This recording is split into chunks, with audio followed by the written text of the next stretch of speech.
देखो पहाड़ तो मुझे लगता है हिमालय से अच्छे पहाड़ तो मैंने कहीं देखे नहीं है। अगर कोई पहाड़ इसके क्लोज आता है तो वो अलास्का के पहाड़ होंगे। मैंने अभी एंडीज नहीं देखा है तो मुझे उसका आइडिया नहीं है, लेकिन अगर मैं दोनों को जस्ट लुक से कंपेयर करूं तो हम यहाँ हिमालय के पहाड़ ना ऊंचे हैं बहुत। तो वो एक बहुत एक्सट्रीम फैक्टर हो जाता है कि बहुत सारी लोकेशन यहाँ पे अनटचेबल अनटच्ड है। दूसरा एक बड़ी चीज़ है कि वहाँ पे जो विल्डरनेस है वो काफ़ी वेल मेंटेन्ड है। ऑल्सो बिकॉज जो वहाँ पे ना वो सारे जो लोग आके सेटल हुए हैं पहाड़ों में वो इन द लास्ट 100 years हुए हैं। पिछले 100 सालों में वहाँ पे सिविलाइजेशन पहुंची है या फिर लोगों का इंफ्रास्ट्रक्चर बना है, घर वर बने हैं, स्की रिजॉर्ट्स बने हैं। और वो उससे उसका उसकी वजह से फ़ायदा ये हुआ है, पिछले 100 सालों में हुआ है तो उन्होंने प्लानिंग करके बनाया सब कुछ कि यार उन्होंने देख लिया था आगे कि ये जगह बूम करेगी तो रोड इतनी बड़ी होनी चाहिए, अगर स्नो आती है तो स्नो को हैंडल कैसे करना है, पार्किंग इंफ्रास्ट्रक्चर कैसे होना चाहिए। हमारे यहाँ पे ये चीज़ मिसिंग है। इंडिया में लोग पहले से थे पहाड़ों में। मतलब ऐसा नहीं हुआ कि यार पलायन होके शहर से लोग वहाँ पहुँचे हैं। जब से पहाड़ बने ही हैं, मतलब गाँव वाँव सब लोग ना 500-600 साल जब से पहाड़ हैं तब से ही वो सारे गाँव बसे पड़े हैं। तो पॉपुलेशन बढ़ी है लेकिन हम उसके साथ अडेप्ट नहीं कर पाए, जस्ट बिकॉज इतने सारे जो टाउन्स हैं उत्तराखंड के, जो बड़े बड़े टाउन्स हैं, जोशीमठ है, श्रीनगर, ये टाउन्स में पॉपुलेशन बढ़ी है लेकिन हमने उसके हिसाब से इंफ्रास्ट्रक्चर प्रोवाइड नहीं किया है। तो वो एक बहुत बड़ा मेजर डिफरेंस है। वहाँ पे लोग ना प्रिडिक्ट कर लेते हैं कि यार देख वहाँ पे लोगों को इतना ज़्यादा लगाव भी नहीं है इन कंपैरिजन टू इंडिया। लगाव है बट उतना नहीं है अपने लैंड से जितना यहाँ पे। अगर कोई यहाँ पे पला बड़ा है ना एक जगह पे तो उसको लगाव होगा यार अपनी ज़मीन से, अपने अपने इंफ्रास्ट्रक्चर से जहाँ पे वो रहा है। वहाँ पे एक चीज़ है, वहाँ पे या तो पहली या दूसरी जनरेशन ही है, तो दादा आया होगा, दादा का बेटा होगा, एंड देन बेटा का बेटा रहेगा नहीं रहेगा, दे हैव अ चॉइस, वो कहीं भी रह सकता है। तो वो एक अटैचमेंट नहीं है। तो अब नई फैमिली आएगी, वो आके रहेगी, तो factor of attachment is missing. They will for sure love वो जो जगह में रह रहे हैं, बट जितना अटैचमेंट हमारे यहाँ है पहाड़ों को लेकर, जो लोग स्पेशली वहाँ बॉर्न एंड बॉटअप है, वो बहुत बहुत ज़्यादा है। बट देन वो इंफ्रास्ट्रक्चर प्रोवाइड नहीं हुआ है ओवर द ईयर्स। पॉपुलेशन बढ़ने से मतलब है कि यार आपको सैनिटेशन का ख्याल रखना पड़ेगा, जो ट्रैफिक आ रहा है उसका ध्यान रखना पड़ेगा, पार्किंग फैसिलिटीज़, रोड्स का टू एंड फ्रोज।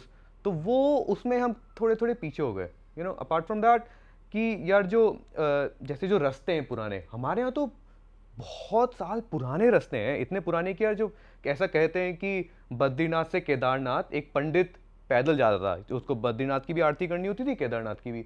तो वो कितने साल पुरानी है ना, मतलब अमेरिका से तो काफ़ी पुरानी है। तो अगर हमने उसके ऊपर काम ही नहीं किया कुछ कि उसको हम डेवलप कर पाते, पर वहाँ पे उन्होंने उसको उसको विजन के साथ ना प्लान कर लिया था कि यार ये ट्रेल को काफ़ी अच्छा कर दो, इस हाइक को अच्छा कर दो। तो वो एक बहुत बड़ा मिसिंग फैक्टर है। दूसरा तो हम सबको पता ही है कि वो सिविक सेंस को लेकर कितनी ज़्यादा बातें होती हैं कि ना, मतलब एक वहाँ पे एक चीज़ है कि यार आपको ना दूसरे बंदे की बाउंड्रीज को रिस्पेक्ट करना है। मैं आपको पूरा स्पेस दूंगा, आपके क्या जो कोई भी पब्लिक चीज़ हम यूज़ कर रहे हैं ना, वो मैं आपके आपके लिए छोड़ के जाऊंगा जैसी वो मुझे मिली थी।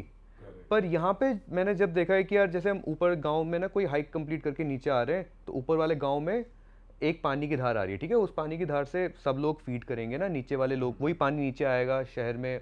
तो ऊपर सबसे बड़ा जो गांव है वहाँ पे लोग कपड़े धुल रहे होंगे उसी मेन वाटर सोर्स पे, फिर देन सेम वाटर, वो सेम पानी फिर नीचे आ रहा है दूसरे गांव में, वो वही यूज़ हो रहा है, फिर वो नीचे आ रहा है।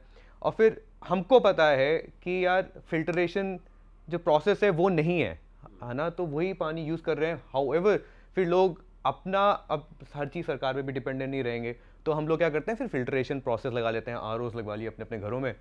और तो मतलब वो अवॉइड हो सकता है ना। अगर आप पहाड़ की जैसी जगह में जहाँ इतना रॉ वाटर आ रहा है वहाँ पे भी फिल्ट्रेशन प्रोसेस की ज़रूरत पड़ रही है, तो सम कुछ तो गड़बड़ है। और वो वही गड़बड़ है कि यार लोगों को लगता है कि यार मैं यूज़ कर लूँ पानी को, वो पानी आगे जाएगा, उसका मुझे ध्यान नहीं देना, मैं मेरा काम चल जाए, मेरे बर्तन धुल जाए, मेरा कपड़े धुल जाए, एंड दैट इज़ इट। तो वो एक सेंस ऑफ रिस्पॉन्सिबिलिटी थोड़ा थोड़ा मिसिंग है।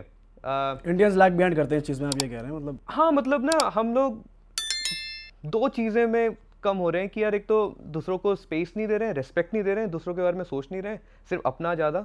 और दूसरा, जब हम ये नहीं कर रहे हैं तो फिर सरकार वहाँ से वो इंफ्रास्ट्रक्चर प्रोवाइड नहीं कर पा रही है। फिर एक थर्ड चीज़ भी है कि हमारे यहाँ के पहाड़ ना यंग है, हिमालयाज़ बहुत यंग है।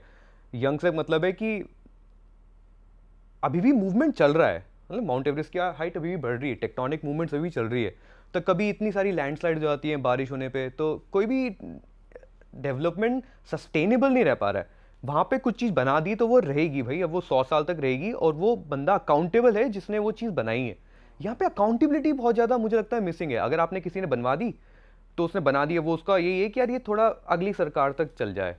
तो वो एक माइंडसेट को चेंज करने की जरूरत है ना। अगर आपने एक बार बना दिया तो ऐसी बनाओ ना जैसे मंदिर बने यहाँ पे, वो भी तो लॉन्ग स्टैंडिंग है, हमारी हिस्ट्री है वो ना, उसको हम इम्प्लीमेंट ही नहीं कर रहे हैं। वो एक लॉस्ट आर्ट हो गई है कंस्ट्रक्शन की यार। जो वो वाले पहाड़ थे वैसे ही रोड्स नहीं बन रही है, तो वहाँ पे वो है यार, एक बार कुछ बन गया तो इट विल स्टे। और अगर वो खराब होता है तो फिर वो बंदा अकाउंटेबल है, वो सरकार अकाउंटेबल है, जो कांग्रेसमैन है वो अकाउंटेबल है, जो एमएलए वगैरह होगा वहाँ का वो अकाउंटेबल है। तो वो अकाउंटेबिलिटी बहुत बड़ा फैक्टर है, और लोग भी पूछते हैं उस चीज़ को। तो डेमोक्रेसी ना एकदम कंप्लीटली प्रैक्टिस होती है। यहाँ पे मुझे लगता है वो थोड़ा सा मिस हो जाता है, क्योंकि सबको ना मतलब वही है, वो अगेन द सेम थिंग कि यार मेरा हो जाए एंड देन। करेक्ट करेक्ट भाई, ये सही पॉइंट्स दिए आपने बिल्कुल। भाई अगर जैसे अभी हम कंपेयर कर ही रहे हैं इंडियंस को और फॉरेनर्स को, आपने बताया, बट मैं पूछना चाहता हूँ जैसे आपको वहाँ के माउंटेन्स का भी एक्सपीरियंस है, आपने हाइकिंग वहाँ पर भी करी है, इंडिया में भी आपने करी है, कौन ज़्यादा फिटनेस फ्रीक है, कौन ज़्यादा एंथुजियास्ट है जब बात आती है हाइकिंग की या माउंटेनियरिंग की, फॉरेनर्स या इंडियंस? मतलब मैं सिंपली ऐसा एक को नहीं पिक कर सकता। मुझे लगता है वहाँ पे भी अनहेल्दी लोग हैं, यहाँ पे भी अनहेल्दी लोग हैं, बट एक जो मेजर डिफरेंस है वहाँ पे इन चीज़ों को बचपन से पुश कर दिया जाता है कि भाई अगर आप कोई हाइक करने जा रहे हो ना तो वो अच्छी चीज़ है, मतलब यू शुड गो। जैसे मुझे अपना याद है, जब मैं जब जॉब करता था उसी टाइम पे मैं एक कोर्स करने चला गया था, बेसिक माउंटेनियरिंग कोर्स का। सॉरी। तो मैंने अपने घर में बताया कोर्स करने के बाद कि यार मैं माउंटेनियरिंग का कोर्स कर रहा हूँ। तो my parents were like, and I don't blame them, वो मतलब वो उसी नज़रिए से आ रहे हैं ना, एक चार्ट से उन्होंने फॉलो किया है, ऑर्थोडॉक्स चार्ट जो फॉलो किया है कि जॉब सिक्योरिटी और ये सब। तो मुझे मेरे घर वालों में से कोई बोलता है कि यार तुमको माउंटेनियरिंग कोर्स करने की जरूरत क्यों है, तुम तो पहाड़ी ही हो। तो मैं सोच रहा यार, मतलब you know that's a big thing कि आपके पास तो ऑलरेडी गिवन है। बट नहीं, मतलब ना, हाँ ठीक है, पहाड़ चढ़ना एक अलग चीज़ है, पहाड़ में किसी को बचाना अलग चीज़ है, उसके बेसिक नेसेसिटीज़ और उसके फीचर्स पता होना एक अलग चीज़ है। वहाँ पे अगर आप कोई ट्रैक करने जा रहे हो, पहाड़ चढ़ने जा रहे हो, तो आपको ना प्रमोट करेगा, सोसाइटी प्रमोट करेगी, दे वोंट जज यू बेसिकली। सबसे सारी बातों की बात, आपको कोई जज बिल्कुल नहीं करेगा।